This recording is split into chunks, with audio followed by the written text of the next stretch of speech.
Ni matumaini yangu umekuwa na asubuhi njema Ijumaa ya leo, ikiwa ni tarehe 4 mwezi ni wa pili. Karibu kwa matukio ya pwani ndani ya Boss TV. Jina langu ni JUDY NGONGODI Kiongo na ananisaidia kwa lugha ishara ni Felix Otieno.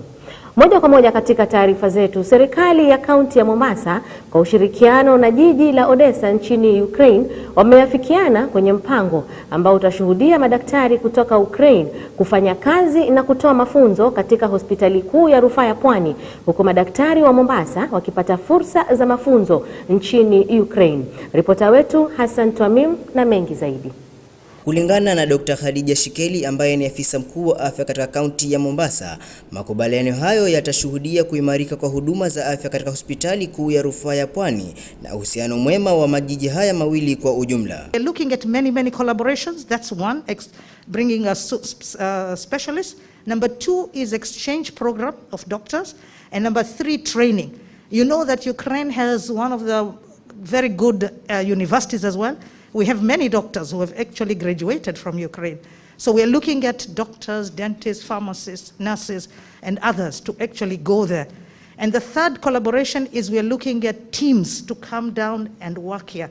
Like they would bring a cardiac team that will do operations for the heart. Another time they will bring a neurosurgical team and do operations of the brain and tumors and other things. And as a county, we have invested heavily on our health facilities through our own resources as a county, the national government, and also development partners. So we really appreciate the experts who have come to survey our hospitals and see where we have gaps and see how we can cooperate in filling those gaps in the skills and the kind of technology and knowledge which we require. Naibu gavana wa kaunti ya Mombasa amesema kuwa ushirikiano huu ni matunda yaliyotokana na shughuli za utalii jijini Mombasa. We have had delegations from Ukraine, specifically the city of Odessa, which came with the interest of tourism, and through that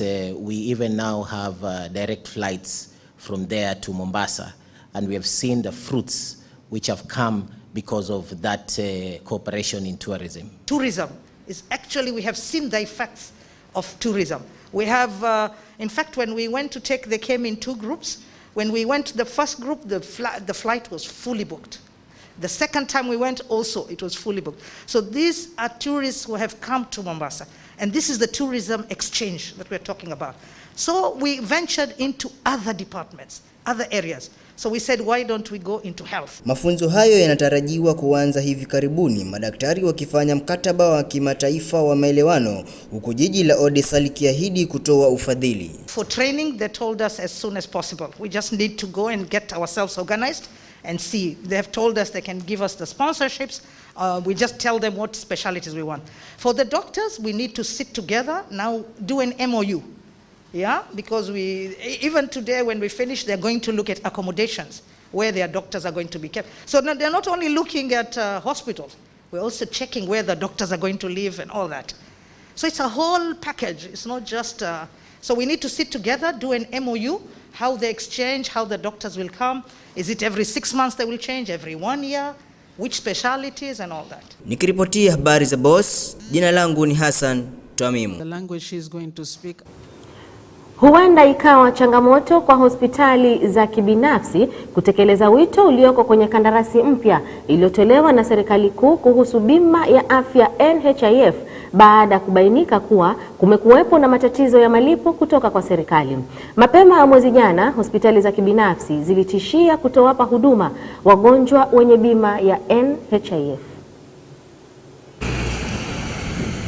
Katika hospitali ya kibinafsi Airport View eneo bunge la Changamwe kaunti ya Mombasa, Daktari Edwin Juma anasisitiza kwamba matibabu yoyote bora kutolewa kwa wagonjwa lazima kuwe na uwezeshaji mzuri. Kwa hivyo ni lazima serikali kuzingatia mambo haya yote katika kandarasi mpya za NHIF. The patient cannot be well satisfied with treatment or services being offered because of disbursement of the funds. There's a problem, and patients also, they are struggling a lot. They are being deducted a certain amount every month, but still they're not getting good services. Good medication it will force patient to go extra to her pocket or his pocket to pay that medication.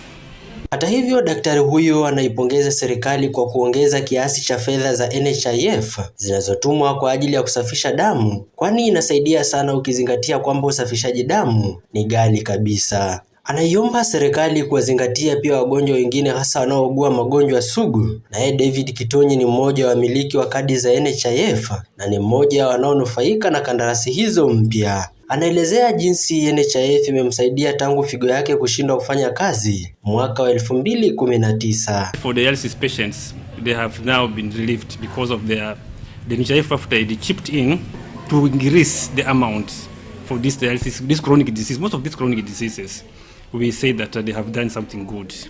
The part has remained that as long as they can increase funds to even outpatient, we appreciate. We register NHIF from the year 2001. 2019, wakati nilikuwa diagnosed na kidney failure. I've been attending a dialysis clinic 3 times per week, which have been paid fully by NHIF. Kulingana na Daktari Edwin, usafishaji damu ni ghali sana na anawashauri wagonjwa kubadilishiwa figo badala yake kwa sababu ni bei nafuu. Pia anaiomba serikali kupanua NHIF kuzidisha usaidizi wake ili kujumuisha dawa baada ya kubadilishiwa. I believe that if the government will now chip in and raise the amount now to give a big package to patients, will be happy. We have patients who now are doing dialysis, and most of them, they are going for 3 sections per week. In Chiefs paying 9,000 per week. I prefer for the government to encourage people to do what we call transplant. Transplant is a bit cheaper and is may leave the patient comfortable than every week dialysis. Dialysis has a lot of complications. Licha ya haya yote, wenye kadi za NHIF wanaweza angalau kupumua kwa sasa, kwani kandarasi zilizokwisha ambazo zilileta mvutano ziliongezwa hadi mwisho wa mwezi Machi na kandarasi mpya zitaanza kutumika Juni 1 mwaka 2022. Ile hali ambayo ilikuwa inatushtua ni hali ya serikali na hospitali za private kukosania malipo. Kama awange extend hiyo malipo, siku ya leo ingebidi nilipe kutoka kwa mfuko yangu, ambao nikianza kulipa kutoka kwa mfuko yangu kulipia 9,500 itakuwa imezidi uwezo wangu. Nikiripotia runinga ya Boss, niite John Vincent. Na kwingineko, wakazi wa kaunti ya Mombasa wamehimizwa kupokea chanjo dhidi ya virusi vya korona kama njia mojawapo ya kumaliza msambao wa virusi hivyo ambavyo vimesambaratisha uchumi. Akizungumza na wananchi wa Changamwe katika hafla ya kuzindua siku 10 za kampeni ya chanjo ya korona katika hospitali ndogo ya rufaa eneo la Chaani, kamishna wa kaunti ya Mombasa Lucas Mwanza amesema chanjo ni salama na haina madhara ya aina yoyote. Ridhiwani Juma na maelezo zaidi.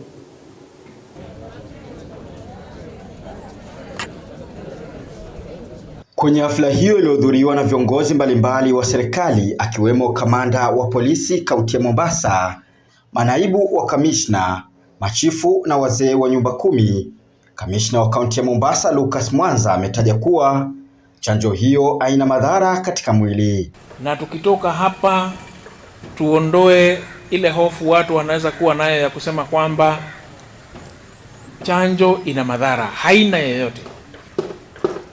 Chanjo ni salama. Chanjo inasaidia sana kupata kinga ya mwili. Na tungependa wewe uendelee na shughuli zako za kimaisha ukiwa unasikia uko na afya ya kutosha. Kwa hivyo tujaribu sana tuzungumze na watu wetu katika maeneo yale tunakaa waweze kujitokeza na kuchanjwa. Kamishna amesema kuwa ujio wa virusi vya korona umesambaratisha uchumi wa kaunti ya Mombasa na ili kuboresha utalii kuna haja ya kuwa na kinga dhidi ya ugonjwa huu, swala ambalo linalazimu huduma hiyo kupatikana hadi majumbani. Na nchi ambazo haziruhusu watu kwenda katika nchi zao kwa sababu hawajapata chanjo. Na vile vile watu wa mataifa hayo vile vile wanaogopa kwenda katika nchi zile ambazo zina watu wengi hawajachanjwa kwa hofu ya kwamba atapatwa na ugonjwa wa corona. Sisi tukitaka kuhakikisha kwamba tunapata wageni, na hasa katika kaunti ya Mombasa ambapo uchumi wake sana unategemea utalii, ni vizuri tuhimize watu wengi ipasavyo na iwezekanavyo waweze kupata hiyo chanjo. Tafadhali tupeleke ujumbe huu kwa watu wengi zaidi. Hiyo kama alivyosema daktari hapa, ilikuwa mbali wakati ule, sasa imekuja karibu hapa, na wakati mwingine hata inapelekwa huko katika mitaa yetu ile ambayo tunaishi. Kwa hivyo tuingieni huko na tuweze kupata chanjo. Kulingana na mkurugenzi wa afya ya umma kaunti ya Mombasa, Daktari Salma Swaleh Muhammad, ni kwamba watu 352,415 wamepata chanjo dhidi ya corona katika kaunti ya Mombasa. So tumeweza kudunga watu 352,415. Na target yetu kama kaunti ni 804,202. Hiyo ndio target ya Mombasa County, but for the RRI tumepewa 77,000. Kampeni hii ya siku 10 inalenga kuhakikisha zaidi ya watu milioni 10 nchini wamepokea chanjo hiyo, huku kaunti ya Mombasa ikilazimika kuchanja zaidi ya watu 7,700 kwa siku katika kipindi hicho cha siku 10 ili kutimiza malengo. Nikiripoti ya runinga ya Boss, mimi ni Ridhiwani Juma. Sio mko hapa, kwa hivyo hii chanjo ni salama.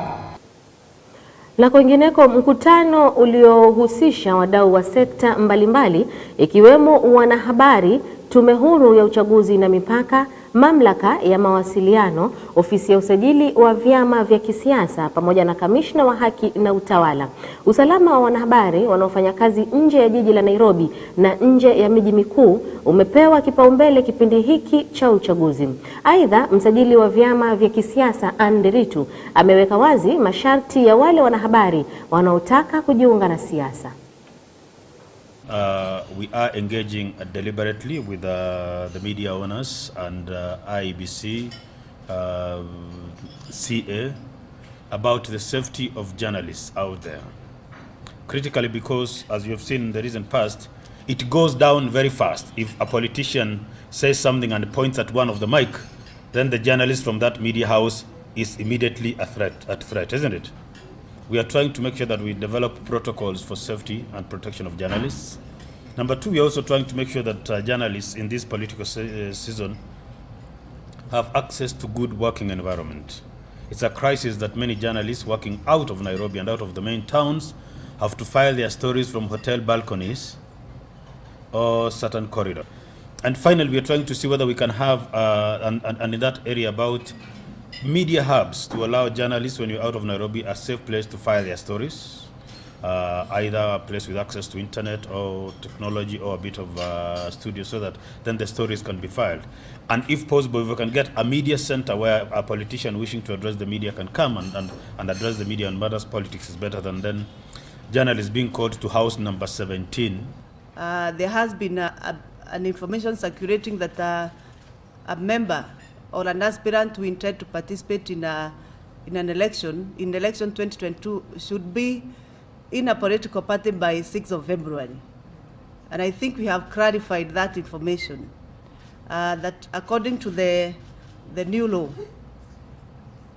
the register of members should be submitted to registrar 14 days to the deadline when it should be submitted to IBC.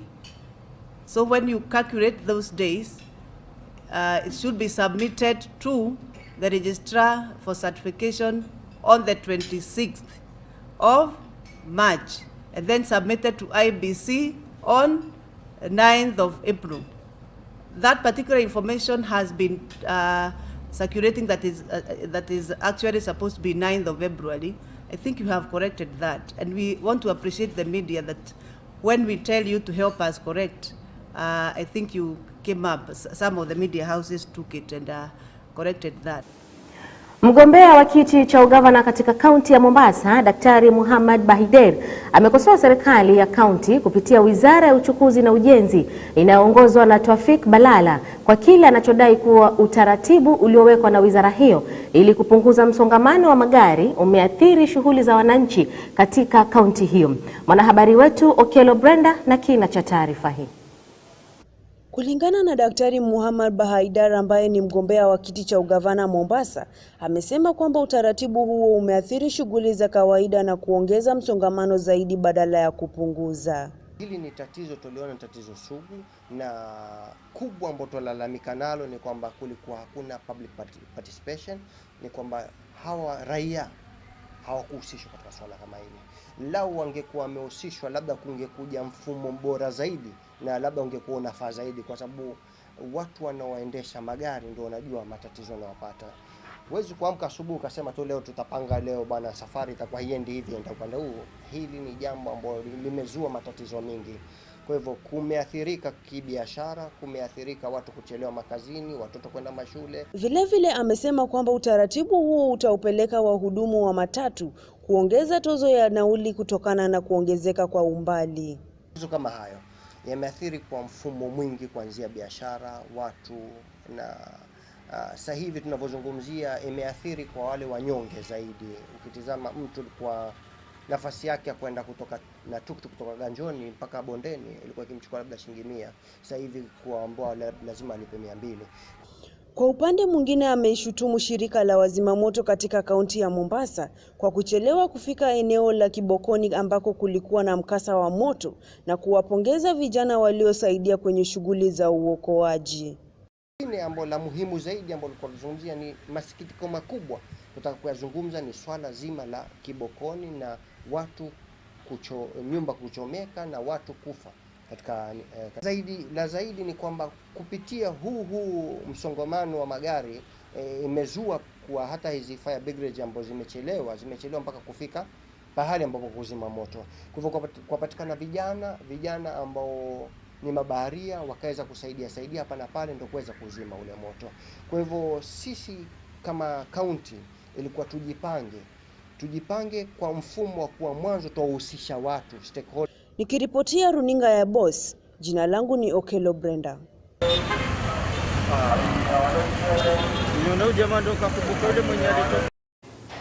Katika makala yetu kinyume na kawaida, katika utamaduni wa jamii ya Masai ambapo nafasi ya mwanamke ni malezi, kundi la wanawake katika mbuga ya Amboseli katika kaunti ya Kajiado wamechangia juhudi zao katika kuhifadhi wanyamapori na mazingira.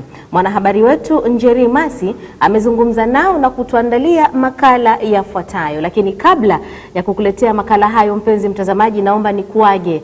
Alafu kwa taarifa zaidi basi tupatane tena mwendo wa saa 10 jioni. Jina langu ni JUDY NGONGODI Kiongo na ananisaidia kwa lugha ishara ni Felix Otieno.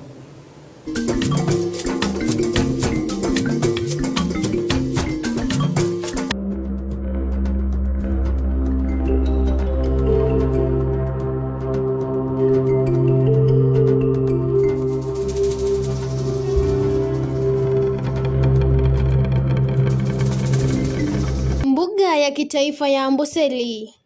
Licha ya kutoka katika jamii ambayo wanatarajiwa kuwa walezi wa nyumbani, wanawake hawa wameonyesha ujasiri kwa kujitosa katika uhifadhi wa wanyamapori na mazingira, jukumu ambalo linaaminiwa kuwa shughuli ya kiume. Kwa majina yangu naitwa Eunice Peneti.